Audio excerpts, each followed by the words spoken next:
What? What you about to say? It wasn't like it. You almost, in a way, kind of walk on eggshells, kind of around her a little bit. That sounds horrible. The goal. I'm just trying to keep the peace in the house. Like, so, Was I that crazy? You weren't crazy.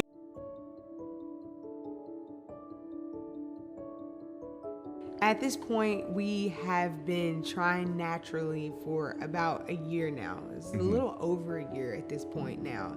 And based off of the medical world, this would be the moment that we would decide if we want to seek professional help.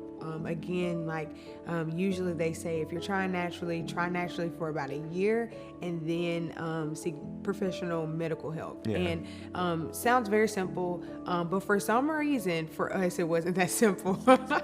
And like now that I look back, even the tension that we felt, I feel like was actually just... It was dumb. It was dumb.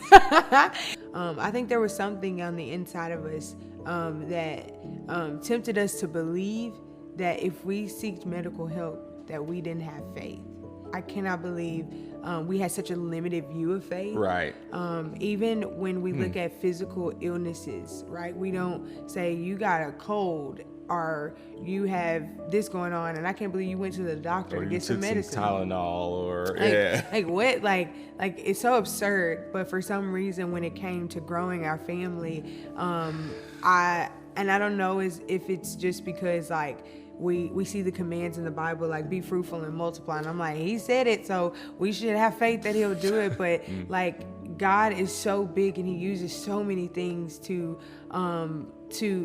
perform miracles and to do what only he can do. Yeah. And even now I'm so encouraged that this journey has taken all the limits of what I think faith looks like. Mm-hmm. You know, I think for years I thought faith means like you're smiling and you're happy and nothing's wrong. I thought that's what it looked like to have faith. But that's not true.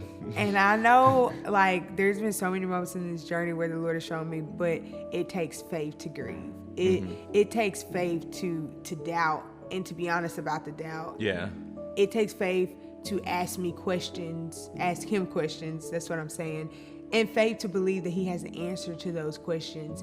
Faith to believe that even if he doesn't share those answers with me, he still has them. Yeah. And that was a huge thing. It's like unlocking the bounds that I've put on what faith looks like and taking the step to go towards doctors. So I did it. I made an appointment. My approach was just like make a regular appointment with like an OB and see if we could just start there. I knew that there were so many other things that you can get into, but I mean, my faith was that we're not going to have to go there. So I was like, maybe just the OB is going to be able to help us and we'll be able to go from there. Made the appointment. We both went together. Of course, we're explaining like the situation, like we've been trying for over a year. We've been waiting to get here. Because we heard that you're supposed to wait a year, and we're trying to get help and grow in our family. And so, of course, they ask the normal questions of like, how old are you? Do you have a history of this? Do you have a history of this? And as they're asking questions, she's like, this is weird. There's no reason why. Why are you here? And we're like, we don't know. That's what you're supposed to be helping us with.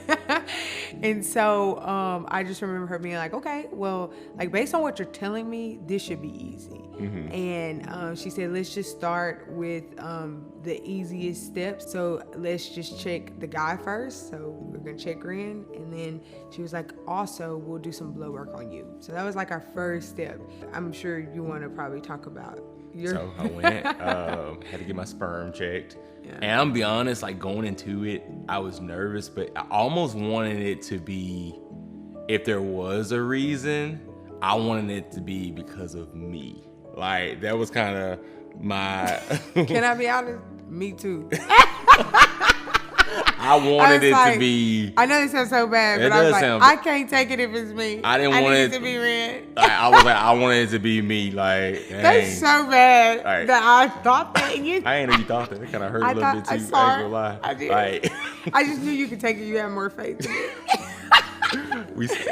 I say that. I don't know what happened before. But so did the test, and I think it took like like a day to get the results back. I can't remember. And I got the result. I was nervous. They called and she gave me this number and she was like, "Oh, you're great. Like, oh, your sperm count is amazing." I was like, it felt great, but at the same time, it was like it didn't answer questions necessarily. Yeah, like it was like, ooh, it must be just like. I'm a logical person.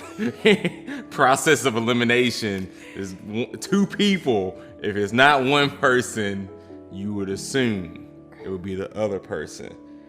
So I do remember hearing that and feeling tension of like, this immediate thing that came through my head. I'm like, oh, like, I'm so glad to hear that, but like, what's wrong with me? Simultaneously, we were taking blood work, and I remember, I was taking blood work, and that took a little while for us to get the results back. I actually remember we took our students to youth camp, and they literally called us. We're in down South Louisiana, and barely have signal, but for this call, I get a no, I don't think I even got the call. They left a voicemail. Yeah. And I remember being so nervous. I was actually with some students at the moment, and I saw the voicemail, and I knew what it was, and I was like, how do I get away to listen to this? Mm-hmm. And so I remember stepping out of the cabin, and the doctor is just basically saying, you know, like, hey, like, we got your blood work. There's actually nothing alarming. She's like, there's one thing that we noticed, and it was your progesterone levels were slightly low, which could indicate that you may be ovulating or you may not be ovulating. And she's like, that's an easy fix.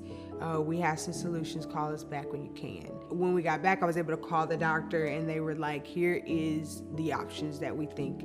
One of those options was me taking a medication that is called Clomid.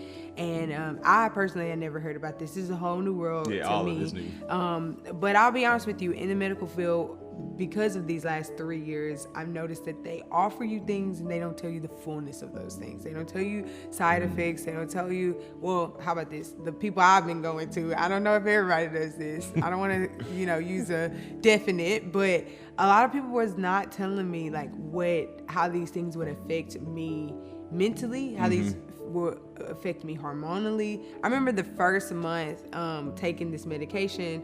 I'm excited. I'm taking ovulation tests, and I'm seeing the ovulation test come out, and like I see the difference. Like the marks are dark. Like I am clearly ovulating. First month, not pregnant, and I don't think I was like distraught. I was like, 2 more months, baby, 2 more months. Like, first one's like test one. Yeah, like, first month don't count. No big deal, right? Yeah.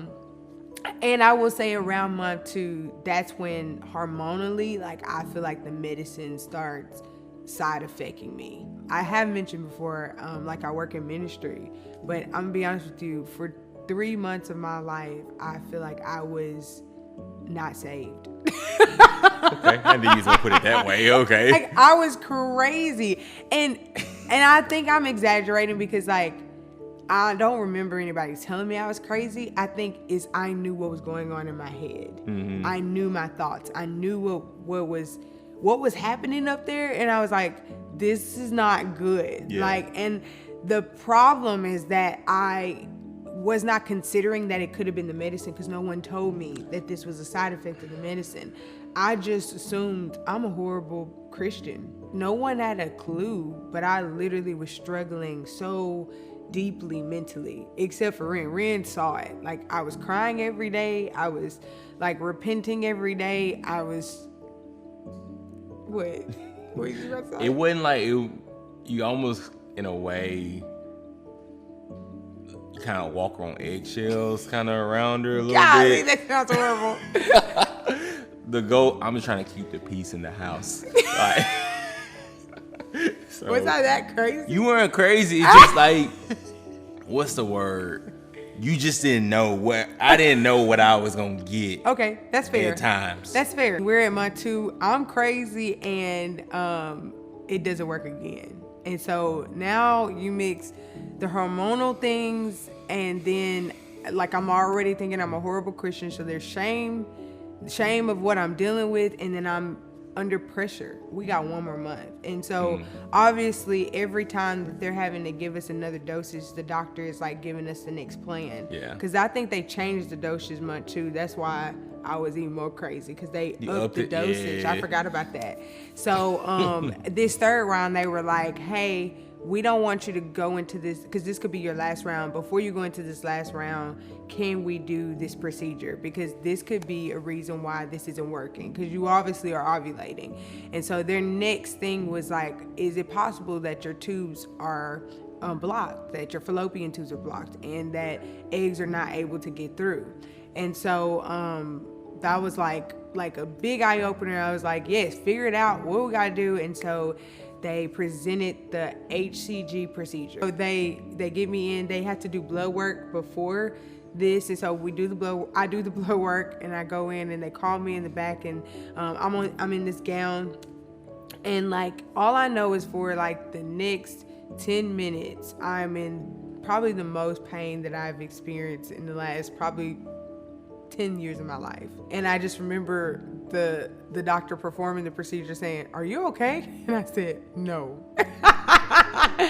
And thankfully, like, they were finishing up the procedure. And to give you just some context of this procedure, they are putting dye in my system to see if the dye makes it all the way to my ovaries, and if so, that means my fallopian tubes are not closed. And so the doctors and the nurses are like, "This is great," because like they're seeing it and they're like, they're celebrating, and I'm like like literally, like, I'm not kidding, like I can't even celebrate with them because like I'm in a lot of pain. And so they're telling me to go get dressed, like I can just get up or whatever, and I'm like, excuse you, like, who taking me home? Like, call my husband. Like, I'm like, so I change, and I literally am in that room changing for probably 30 minutes. They are literally asking me like, are you good? And I'm like, yeah, I'm good. And so come back out, and they leave it on the screen, and they're like letting me see. They're like, take a picture, send this to your husband and all this stuff. And I'm like, this weird feeling of like obviously trying to be nice, like, yeah, thank you, but also just like, well, what is wrong with me? Mm-hmm. Like, but what's wrong? It was just weird, because what should have been very exciting was very sobering to me. Like, I was not excited. I was like, well, what's the problem? Like, did you almost want one of your tubes to be? Because if that was it, they could open up the tube. But now that's not it. And again, we don't know what the issue is. My mental state, between the disappointment and the grief, but then also the hormonal shifts that are happening in my body because of the hormones that I am putting in my body. And then also the fact that I have no outlet besides I'm talking to God and I'm talking to Rian. It boiled over to this one moment. I'm literally in my room praying to God and saying, why am I such a bad person? And all of these things. And I remember just this small voice of the Holy Spirit stopping me, and he said, why are you bullying yourself? And I was like, what are you talking about? Like, just so confused. And he was like, do you hear the words that you're saying over yourself? And it was true. I was like, I'm a horrible Christian. I should be past this. Like, why do you think like this? Like, you're a bad person. You're this, you're that. Like, literally all I was speaking was condemning words that honestly were lies straight from the enemy. And in that moment, I found out real quick that God had a lot more grace for me than I had for myself. And this was a crazy moment for me. He just showed me all of my life I've only tended to my spirit man, which is so important, right? Like, that our spirits will be in eternity with God, but he obviously made us in three for one. Like, he made us with a spirit, but he also gave us a body, and he gave us a soul, which is our mind, will, and our emotions. And those are areas that he wants surrender of. And I think that I hadn't surrendered my soul to the Lord, or even just my physical body, because I didn't think that mattered, to be quite honest. I never even talked to him about those things, because I was like, we just pray about it and we just keep on moving. And he's like, no, I gave you emotions for a reason, and if you submit them to me, I will show you that they're supposed to indicate. No, they don't dictate your life, but they are supposed to indicate that there's areas that are in you that may need to be healed, areas that are in you that may need to be transformed, areas that are in you that may haven't been surrendered to me. I felt like relieved, like okay, maybe I'm not such a horrible person. Right. Maybe I am a follower of Christ. And I know that sounds so bad. Like, I'm working in ministry and I'm like doubting, am I even a follower of Jesus, because of the thoughts that are going through my head. But it did a second thing. It left me saying, God, I see exactly what you're saying, but I don't know how to do that. Like all I know how to do is to submit my spirit man to you and to grow spiritually. But what does it look like to let you into my soul, like into my mind, into my will, into my emotions? Like, what does it even look like to let you into this whole like my physical body? Like, what are you asking me to do? What moves are you asking me to make in all of these aspects of the way that you created me? And I didn't know it fully, but the one area that I felt like he was saying to take a step in was in my soul. And again, I was like, I don't know what that looks like. And I felt led to seek out counseling, a Christian counselor, to help me discover what does it look like to let God into the soul of my heart. And that's exactly what I did.